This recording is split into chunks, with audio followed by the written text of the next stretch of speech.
What's his first few weeks been like at Tennessee? It's been great experience.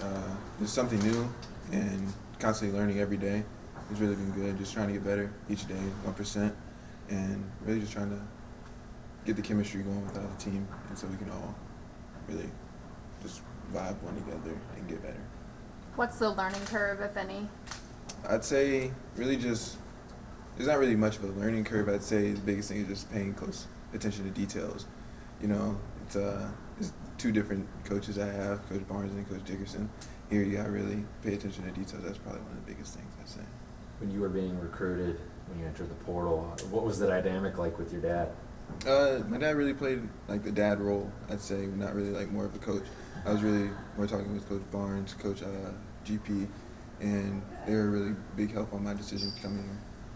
What's it like to kind of have this reunion with your dad in a sense? It's been good. This is my first time really having him coach me for real, and it's been enjoyable, I'd say. We have like some moments on the court where it's like me and him are thinking the same way, and it's pretty cool, I'd say. What kind of areas of your game have you been focusing on improving this offseason? Really decision making, getting stronger has been a big key. My handling basketball a lot more. And then I'd say just playing more with confidence, I'd say.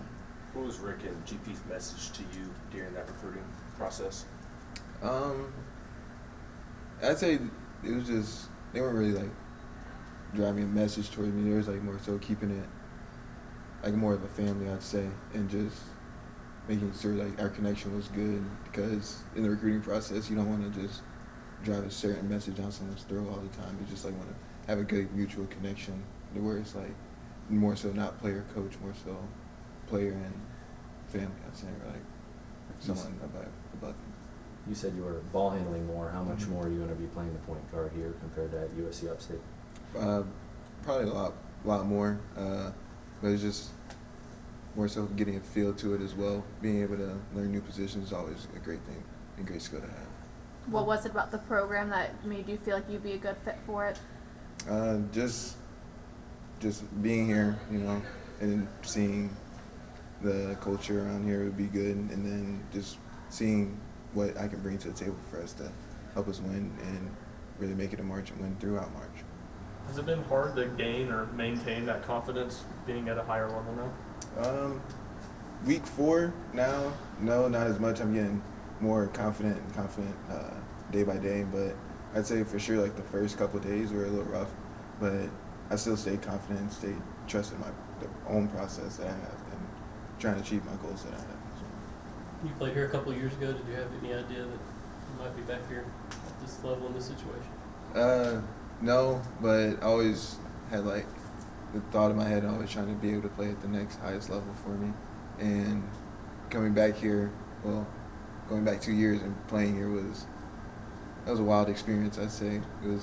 I was on the bad end of it, but it was all a learning experience, and it was fun. When you told your dad that you were committing here, what was his reaction and kind of the emotion surrounding that? He was happy. He was supporting me, and he was all for it. He was just ready for me to get to work, and one message was to just keep working and never get bored with it, and just always find love and keep love for the game. What were the conversations you had with him throughout the transfer process? Just what coaches are really serious about it, and because when that first and second day really came, it was just a bunch of college coaches calling, just put their name in the hat, I'd say. And then throughout that first week, you really saw who was really serious about it, like what head coaches are calling you. And he was just saying, just focus on who's really serious about you and who actually really wants you at the program. You mentioned attention to detail at the top. Is that detail on the court, detail off the court? Just what are some of the details that you really try to hone in on? Well, they both really just play a big role, and they all tie in together, but mainly just getting the details on the court majority, because that's where the biggest jump for me has to be on the court, and being able to pay great attention to details is just what's going to get me on the court as well. What do you feel like? Sorry. What do you feel like you've been able to add to the team these last couple of weeks, and will be able to during the season? A lot of vocal and a little bit better in leadership, because this is my junior year going into, and that's something I have to bring to the table. I just can't sit back and not say anything and be quiet, but I have to give some input to the younger guys and help them and build them up. Which details are harder to consume, the offensive side or the defensive side of the ball? More so the offensive side because they're so specific, and then even on the defensive end, you have to pay close attention to ball screen coverages and things like that.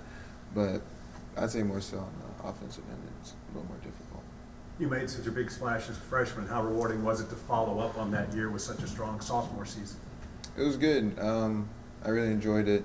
My sophomore year was more so me trying to really be like the leader of my team, and that was another big jump that I had to make because I wasn't really used to taking on that role, but I had to as a sophomore, and the guys really looked up to me. But looking back on it, it was enjoyable. I loved it, loved every bit of it.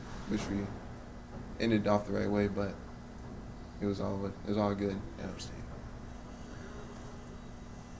Anything else for Jordan? Jordan, thank you, man. Appreciate it. Thank Thank you. you. Thank you. Thanks, Jordan.